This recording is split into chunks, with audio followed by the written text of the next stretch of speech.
Hello' friends, welcome to my channel. আজি মই আপোনালোকৰ ওচৰত লৈ আহিছোঁ ব্ৰেডৰ এটা অতি সহজ ৰেচিপি।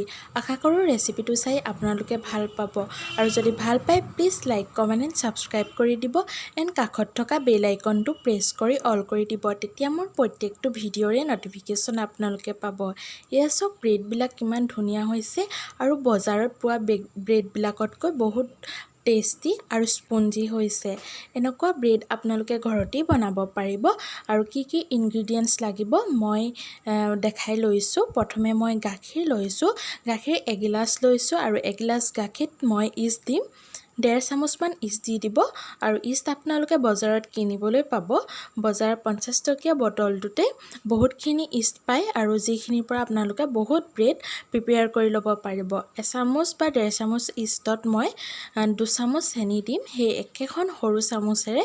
তাৰপাছত গোটেইখিনি ইনগ্ৰিডিয়েণ্টছ মই ভালদৰে মিক্স কৰি ল'ম। এইদৰে মিক্স কৰি লোৱাৰ পাছত মই 20 মিনিটমান সময় এই ইষ্টৰ মিক্সাৰটো ৰেষ্টত ৰাখি দিম। তেতিয়া ইষ্টবিলাকে ভালদৰে গ্ৰ'থ কৰিব, আৰু আমাৰ ব্ৰেডবিলাকো ভালদৰে ফুলি উঠিব, স্পঞ্জি হৈ যাব। এতিয়া মই ভালদৰে মিক্স কৰি লৈছোঁ, আৰু তাৰপাছত মই বাটাৰ এড কৰিম। বাটাৰৰ সলনি আপোনালোকে ৰিফাইণ্ড অইল ইউজ কৰিব পাৰে।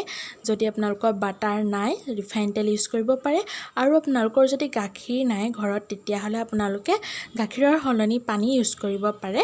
আৰু গাখীৰ দিলে মানে টেষ্টটো বেছি ভাল আহে পানীতকৈ, আৰু পানী দিও আপোনালোকে ব্ৰেডটো ধুনীয়াকৈ বনাই ল'ব পাৰে।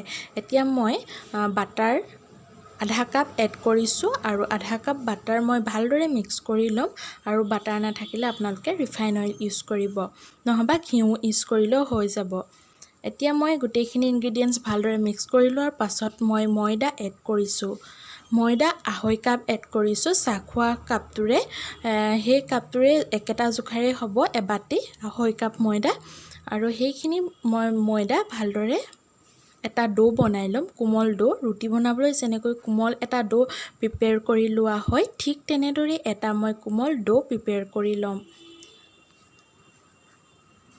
এয়া দেখিছেনে, 10 মিনিটমান মঠি লোৱাৰ পাছত ডোটো বহুত কোমল হৈ গৈছে।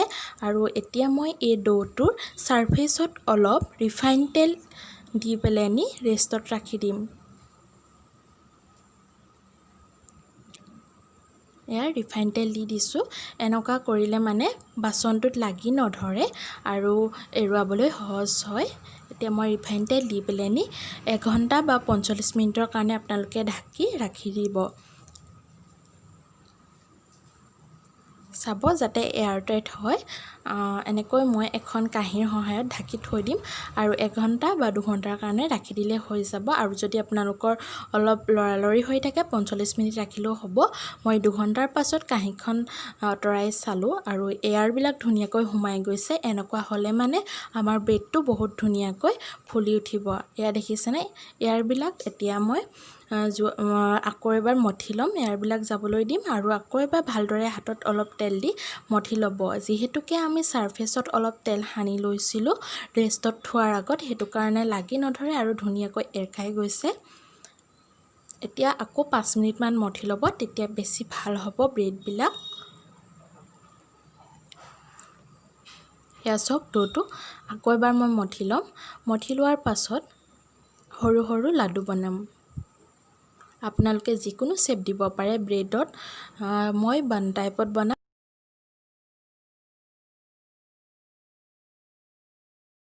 এয়া দেখিছেনে, মই এতিয়া ভালদৰে মঠি লৈছোঁ। আপোনালোকে যিমান পাৰে ডোটো মঠিব, তেতিয়া বেছি ভাল হ'ব। আৰু এতিয়া মই এনেকৈ দীঘল কৰি লৈছোঁ। আপোনালোকে সমান সমান চাইজত ছুৰী কটাৰীৰে কাটি ল'বও পাৰে, নহয়বা হাতেৰে এনেকৈ সমান সমান চাইজত লাডু বনাই ল'ব। আৰু ক'তো ক্ৰেকড হৈ নাযাব। তেনেকুৱা কৰিলে মানে পিছত অলপ ফাটি যোৱাৰ নিচিনা দেখায়। তেনেকুৱা হ'লে মানে দেখিবলৈ বেয়া হয়। আৰু এনেকুৱা ভালদৰে লাডু বনাই ল'ম। যদি আপোনালোকে লাডুটো বনাওঁতে কিবা প্ৰব্লেম হৈছে, হাতত অলপ ঘি বা তেল ইউজ কৰিব পাৰে। তেতিয়া হাতত লাগি নধৰে, আৰু ধুনীয়াকৈ আপোনালোকে লাডুকেইটা বনাই ল'ব পাৰিব। এয়া দেখিছেনে, মই বনাই ল'লোঁ। এনেকৈ গোটেইকেইটা লাডু বনাই ল'ম।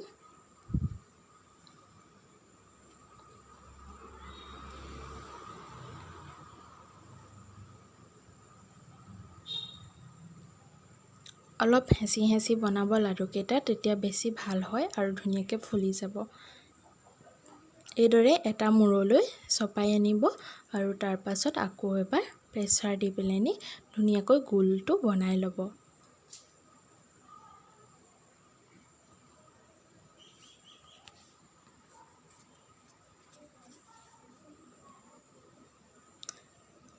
এনেকৈ মই বনাই ল'লোঁ। তাৰপাছত যোনটো বাচনত মই বনকেইটা অভেনত দিম, সেই বাচনটোত মই তেল সানি লৈছোঁ। তেল বা ঘিউ সানি ল'ব, তেতিয়া লাগি নধৰে আৰু ধুনীয়াকৈ এৰাই আহিব। মই অভেনত দিম। আপোনালোকৰ যদি অভেন নাই তেন্তে কেৰাহীত দিব পাৰে। যিদৰে কেৰাহীত কেক বনোৱা হয় সেই একেটা প্ৰচেছতে আপোনালোকে অভেনতো ব্ৰেড বনাব পাৰিব। এখন কেৰাহীত অলপ নিমখ দিব, নিমখখিনি গৰম হ'বলৈ দিব আৰু এডাল ষ্টেণ্ড দি পেলাই যোনটো বাচনত আপোনালোকে ব্ৰেডকেইটা বনাব সেই বাচনটো দি পেলাই ঢাকি দিব আৰু মিডিয়াম ফ্লেমত 45 মিনিটমানৰ পাছত চাব ধুনীয়াকৈ হৈ গৈছে। এয়া মই অভেনত বনাম আৰু এতিয়া বানকেইটাৰ ওপৰত অলপ বাটাৰ সানি দিছোঁ।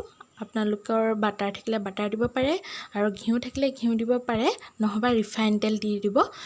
যিকোনো এটা দিলেই হৈ যাব। তেনেকৈ সানি দিলে মানে ধুনীয়া কালাৰ এটা আহে আৰু ধুনীয়াকৈ সিজি যায়। এনেকৈ অভেনত মই 180 ডিগ্ৰী দি দিম। কমেও 30 মিনিটছৰ পাছত ধুনীয়াকৈ হৈ যাব। এতিয়া মই অভেনত দিয়াৰ আগত 5 মিনিটমান ৰেষ্টত ৰাখি দিছিলোঁ আৰু তাৰ পাছত অভেনত 30 মিনিটমানৰ পাছত চালোঁ, একদম ধুনীয়া কালাৰ আহি গৈছে আৰু বহুত স্পঞ্জি হৈছে। আপোনালোকে এই ৰেচিপিটো ইউজ কৰি এবাৰ ঘৰত বনাই চাবচোন আৰু কেনেকুৱা লাগিলে মোক কমেণ্টত জনাব। এয়া দেখিছেনে ভিডিঅ'টোত কিমান ধুনীয়া স্পঞ্জি হৈছে আৰু বজাৰৰ পৰা নিকিনাকৈ আপোনালোকে ঘৰতে ব্ৰেড বা বান বনাই খাই চাব পাৰে। আৰু কেনেকুৱা লাগিলে ৰেচিপিটো মোক কমেণ্টত জনাব আৰু যদি মোৰ চেনেলটো ছাবস্ক্ৰাইব কৰা নাই প্লিজ ছাবস্ক্ৰাইব কৰি কাষত থকা বেল আইকনটো প্ৰেছ কৰি পেলাই অল কৰি দিব, তেতিয়া মোৰ প্ৰত্যেকটো ভিডিঅ'ৰ ন'টিফিকেশ্যন